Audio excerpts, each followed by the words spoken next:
Welcome to the Yuma Quartermaster Depot State Historic Park. I am standing in front of the icon. This is a little freight wagon, and it says Quartermaster Depot, U.S., but Yuma, Arizona Territory, AT. It is the last state in the continental U.S. to turn 100. So all along, Arizona, when the East Coast was booming, everybody was a state. Arizona was still a territory, and they were the last holdouts. So the Quartermaster Depot really was the place that helped the West open. It was the depot that supplied every military fort in the Southwest, and these wagons took with 20 mule teams would take goods as far away as Albuquerque, Santa Fe, El Paso, Denver, Utah, and every fort in between.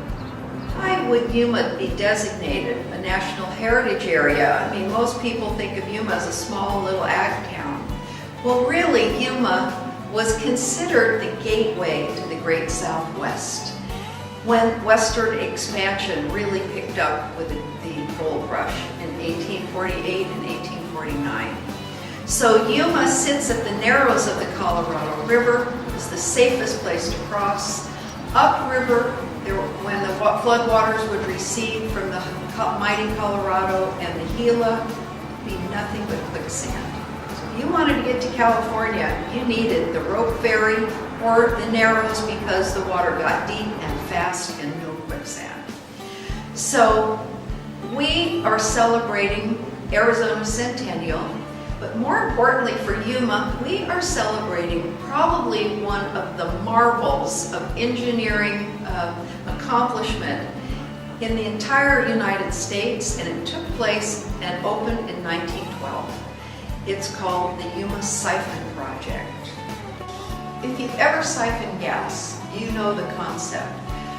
But the mighty Colorado and the confluence of the Colorado and the Gila were right here at Yuma. So either one or the other or both of those rivers would flood.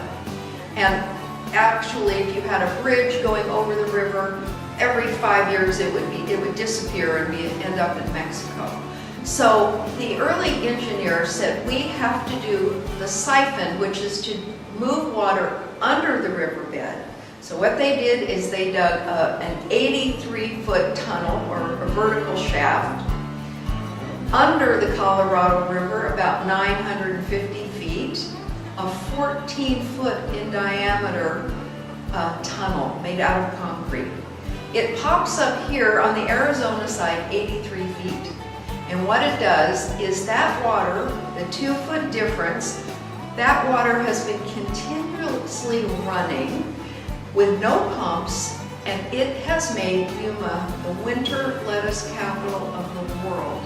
Thousands of acres of very rich soil that without water would just be desert, but with water we have got one of the richest growing areas in the world.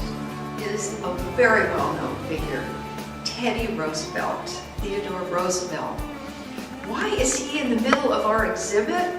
It's because he is responsible for all of these incredible harnessing of the wild Colorado River. His idea was if you could irrigate and you could control water in the Southwest, that the Western expansion could take off, and he was right. So he instituted the U.S. Reclamation Service, which in fact built the first dam on the Colorado River, which is here at Yuma, the Laguna Dam.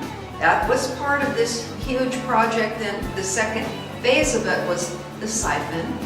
And then he went on to build the famous Hoover Dam right there on the Colorado River. So he was the water person that actually conceived of how rich this area would be for population, for Western expansion. Welcome to the main cell block of the Yuma Territorial Prison.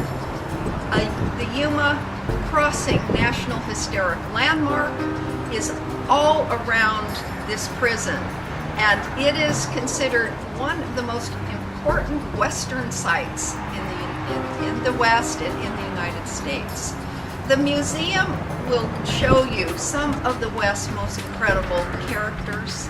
Pearl Hart, she was the infamous character of all the 3,029 prisoners. She and her boyfriend Joe Booth held up the last stage in Arizona. We have her Colt 45. It is considered a very valuable weapon just because it's sort of the last vestige of the Old West. We also have Buckskin Frank Leslie, who Wyatt Earp said was equal to the speed of his draw to Doc Holliday. So we have an experience here. People are interested in prisons. This one is so world famous because of all of the movies made about the place. John Wayne made movies here, Jimmy Cagney, and this is really the part of that Old West that you see in the movies, particularly the movie The 3:10 to Yuma was all about trying to get a prisoner here, the latest one with Russell Crowe. Here we are in probably the most interesting of all the cells at the Territorial Prison. This is known as either the hellhole, the snake pit, or the dark cell.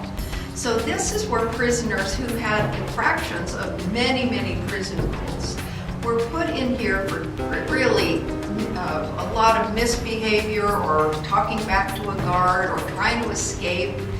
It would be completely dark, and the prisoner would be put in a cage within this dark cell. It was only about 4 feet high, so the prisoner could not stand up. They did have, by the way, 29 women prisoners, and on one occasion, 2 women were put in here for fighting. But usually, the male prisoners would be stripped down to their underwear. They were given bread and water once a day, and the record for the longest time served here was 120 days. When that prisoner came out, he was a model prisoner. You're looking at the bottom of the dark cell, and this is the remnant of the cage that really put the prisoners in here. Now, they were in their underwear, bread and water, pitch black, except for a tiny air hole. And it was called the snake pit or scorpion den because reportedly, and folklore says that the mean guards, 1 or 2, would drop a scorpion down into this dark area. And of course, the prisoners couldn't see anything. So there was a lot of folklore about this. But there was no latrine in here. So when you came in here, these conditions were very, very primitive, rough, and you got bread and water once a day, and that was it.